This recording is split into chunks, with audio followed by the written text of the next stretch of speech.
नमस्कार, the wire में आपका स्वागत है। मैं हूं शरद प्रधान और लखनऊ सेंट्रल में आज हम बात करेंगे आपसे कोरोना के बारे में। अब आप सोचेंगे कि कोरोना का क्या लेना देना है आज की तारीख में, और वो भी ऐसे प्रोग्राम में जो हमेशा यूपी की राजनीति के बारे में होता है। वही मैं आपको बताना चाह रहा हूं। इस बार कोरोना का डायरेक्ट लेना देना लग रहा है प्रदेश की राजनीति से। जी हाँ, लोग ये चर्चा कर रहे हैं आजकल उत्तर प्रदेश में कि क्या उत्तर प्रदेश का कोरोना वायरस उल्लू बन गया है, यानी कि दिन में सोता है और रात को जागता है। कुछ ऐसा ही माहौल प्रदेश की सरकार यहां बना रही है, जिसलिए लोग मजबूर हो गए इस तरीके की बात सोचने पे। अभी 25 दिसंबर से, यानी कि क्रिसमस के दिन से की शाम से यह तय किया सरकार ने कि उत्तर प्रदेश में कर्फ्यू लगा दिया जाए, रात के 11 बजे से सुबह 5 बजे तक। और इसलिए क्योंकि कोरोना का खतरा बढ़ रहा है, केसेस अभी बहुत ही कम आए हैं, लेकिन यह आदेश निकाल दिया गया।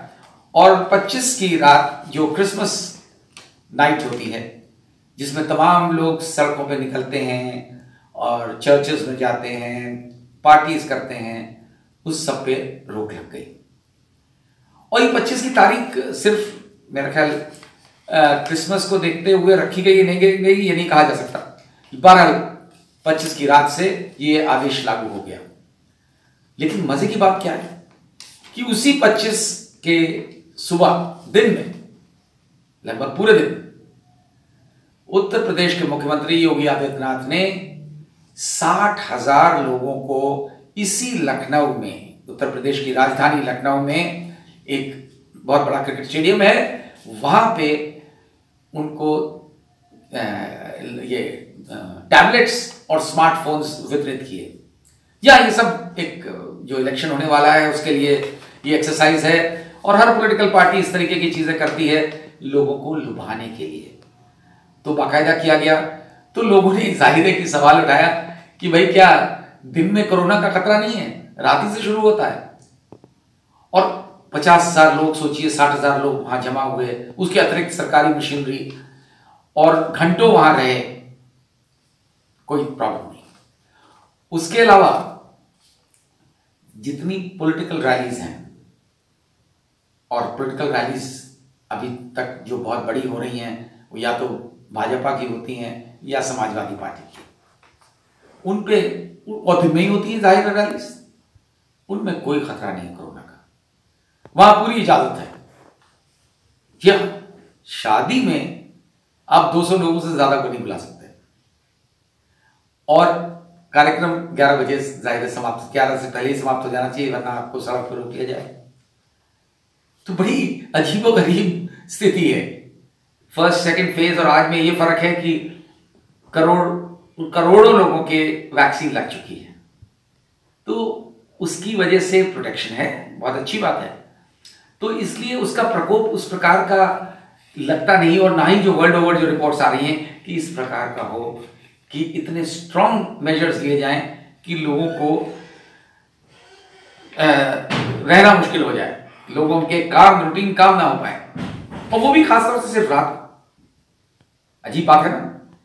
अब आप देखिए जो है यहाँ पे जितनी भी अभी तक ये चीजें हुई हैं, बड़ा एक स्केयर क्रिएट किया जा रहा है, और उसमें की साहब भी देखिए कुछ भी हो सकता है। और पिछली बार जो हो गया था, इसलिए हम तैयारी कर रहे हैं। डिसीजन हो गया 29 को ही कि Uttar Pradesh state Covid affected state है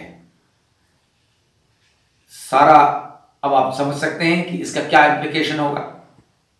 बहुत जल्दी लॉकडाउन भी लगेगा, बढ़ेगा मेरा ख्याल।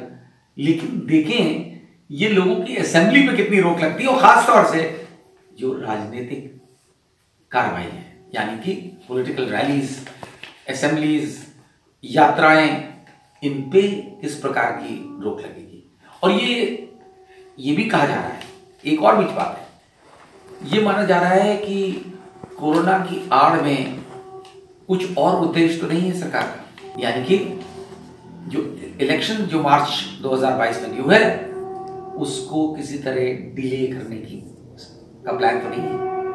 ये एक शंका पैदा हो रही है इस वजह से, क्योंकि एक तरफ अगर कोरोना का वाकई में डर होता, प्रकोप होता, तो एक्चुअली ग्राउंड पे होता तो ये दिन और रात का जो झगड़ा है ये नहीं होता, बाकायदा और सख्ती ही कर दी जाती अगर वाकई में। लेकिन एक तरफ अपना रास्ता साफ रखना चाहते हैं और दूसरी तरफ किन्हीं वजहों से इलेक्शन को टालने से क्या फायदा हो सकता है बीजेपी को, ये सोचने वाली बात है।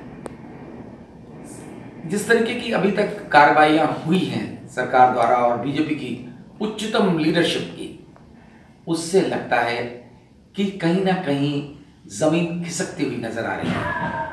यानी कि ये तो सबको मालूम है कि आज उत्तर प्रदेश में भाजपा की वो स्थिति नहीं है जो 2017 में थी, जिसके जरिए से 321 सीटें लेके उत्तर प्रदेश की जो 403 सीट्स की असेंबली है उसमें भाजपा आई थी पावर में, और उसके बाद योगी आदित्यनाथ को।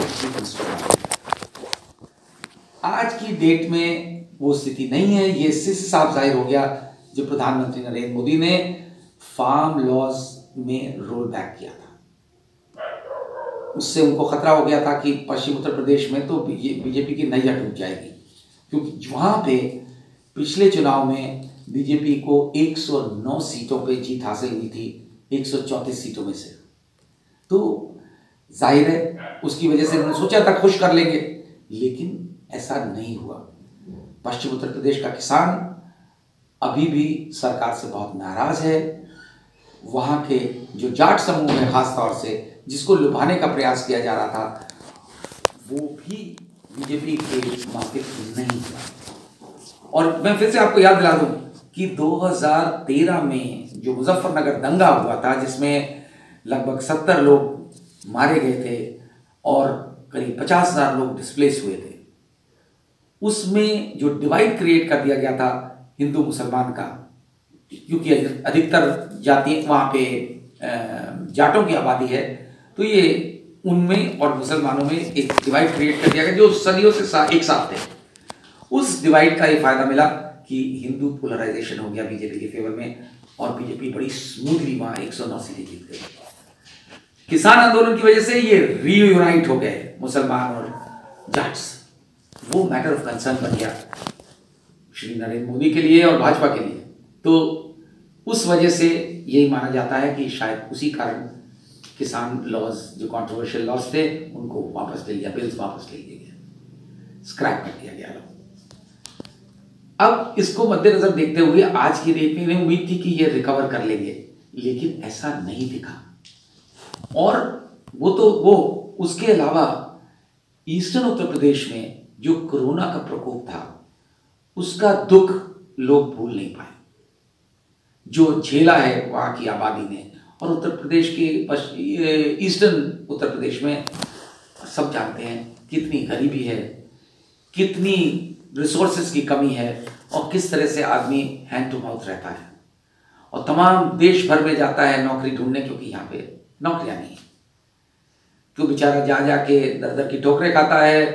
पंजाब से लेके केरला तक, मुंबई, बेंगलोर, सब जगह आप देखिए तो पूर्वी उत्तर प्रदेश का मजदूर आपको मिलेगा, हर छोटा काम करते हुए वही मिलेगा, क्योंकि यहाँ पे कोई जरिया नहीं है उसकी आमदनी का। और खेती की स्थिति बहुत खराब है, छोटी छोटी होल्डिंग्स हैं लोगों के पास। तो यहाँ पे भी, और यहाँ पे जिस तादाद में लोग मरे हैं कोरोना के दौरान, और जितना दुख झेला है लोगों ने, चाहे सरकार को तो लगता है कि ऑक्सीजन की कमी से कोई मरा ही नहीं, ये ऑफिशियल लाइन है गवर्नमेंट की, और विधानसभा में उन्होंने बाकायदा इस चीज को हाईलाइट किया, इन राइटिंग दिया कि साहब कोई एक भी डेथ नहीं हुई ऑक्सीजन की कमी से। लेकिन जमीनी हालत सब जानते हैं, जिन्होंने झेला है कि कितने लोग अनअकाउंटेड मर गए ऑक्सीजन के अभाव के कारण। तो वो जो पूर्वी उत्तर प्रदेश में जो गुस्सा है लोगों का, वो अभी भी बरकरार है। और एक और नाराजगी है वहाँ पे, जो मैं खुद ट्रैवल करने मैं गया था और कुछ जिलों में गांव में गया, तो एक विचित्र सी स्थिति दिखी कि एक ही परिवार के 2 जनरेशन्स का बिल्कुल व्यू अलग अलग है। अगर परिवार का मुखिया कह रहा है कि नहीं हम तो भाजपा को ही देंगे साहब, कुछ भी हो हम भाजपा के साथ हैं, और बड़े साफ कहता है कि साहब हिंदुओं की पार्टी इसलिए देंगे, लेकिन उसी परिवार का सदस्य, यंग लड़का या लड़की, वो कहते हैं हम क्यों दें, भाजपा ने हमें कौन सी नौकरी दे दी, कागज पे कहने को बहुत नौकरियां बांट दी, करोड़ों लोगों को जॉब्स मिल गए, कहाँ मिले, ये सब जानना चाहते हैं। उसकी वजह से यूथ में अच्छा खासा जोश है। तो मुझे लगता है कि इन हालातों को देखते हुए बीजेपी को समझ में आ रहा है कि आसान नहीं है लड़ाई, उत्तर प्रदेश की लड़ाई आसान नहीं है। और इसका जाहिर है, चाहे वो समाजवादी पार्टी को ना भी वोट करना चाहता हो, मजबूरन, क्योंकि उसको भाजपा को वोट नहीं देना चाहता है, तो वो उसको वोट डालेगा।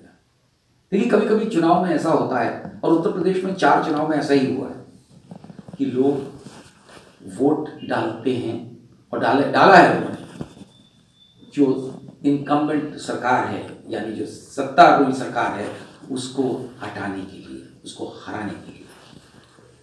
अब आपको मैं गिनवाना शुरू करूं तो आप इससे पिछली सरकार जो थी अखिलेश यादव की, उसको हराने का भी बहुत उद्देश्य था लोगों में, और जो यूथ जिन्होंने अखिलेश यादव को 2012 में दिल खोल करके वोट दिया था, वो भी नाराज हो गए। और youth makes lot of difference.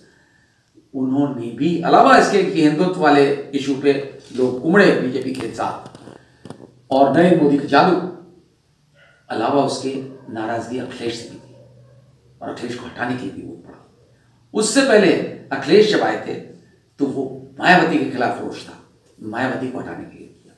और मायावती जब पावर में आई थी 2002 में, तो वो मुलायम सिंह के खिलाफ रोष था, एंगर था। जिस तरीके के हालात थे प्रदेश में, लॉलेसनेस थी, तो ये माना जा रहा है कि इस बार भी कुछ ऐसा ही हो सकता है। और ये खतरा, इस खतरे का अंदेशा लगता है बीजेपी को है। आखिरकार उनके पास उतनी इंटेलिजेंस रिपोर्ट्स आती होंगी, ग्राउंड रियलिटी क्या है, और इसी कारण उन्होंने ये प्लान बना लिया है शायद कि इलेक्शन को टालने से वक्त मिलेगा, लोगों को भुला देने में, लोग किसी तरह से भूल जाएं उनके दुख जो झेले हैं, प्राइस राइज के बारे में भूल जाएं, जो और चीजें हैं, कोरोना के कारण जो दुख झेले हैं, उस समय के साथ लोग भूल जाएं। और इस बीच में इस तरीके से भुलाने का प्रयास होगा कि इस बीच में कई ऐसे स्टेप्स लिए जाएंगे, कुछ ऑलरेडी ले लिए गए हैं, कि दाम चीज़ों के, ज़रूरी चीज़ों के कम किए जाएं।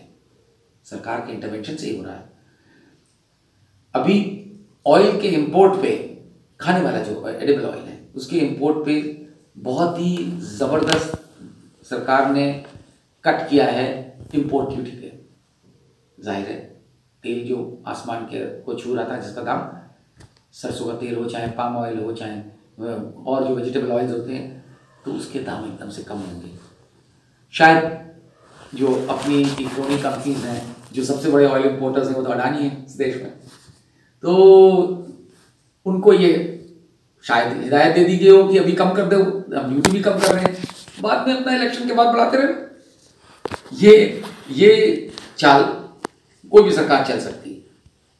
तो समय के साथ लोग भूल जाएं, और फिर ये जो जिस तरीके की फ्री राशंस दिए जा रहे हैं, और भी कुछ फ्री चीज़ें दे दी जाएंगी जिससे लोगों को लुभाया जा सके, और समय उसमें बहुत कारगर साबित होगा डिले करना। अब देखें, आखिर समय बताएगा कि क्या ये वाकई में साजिश है या कुछ और सोच करके ये पूरी कार्रवाई की जा रही है।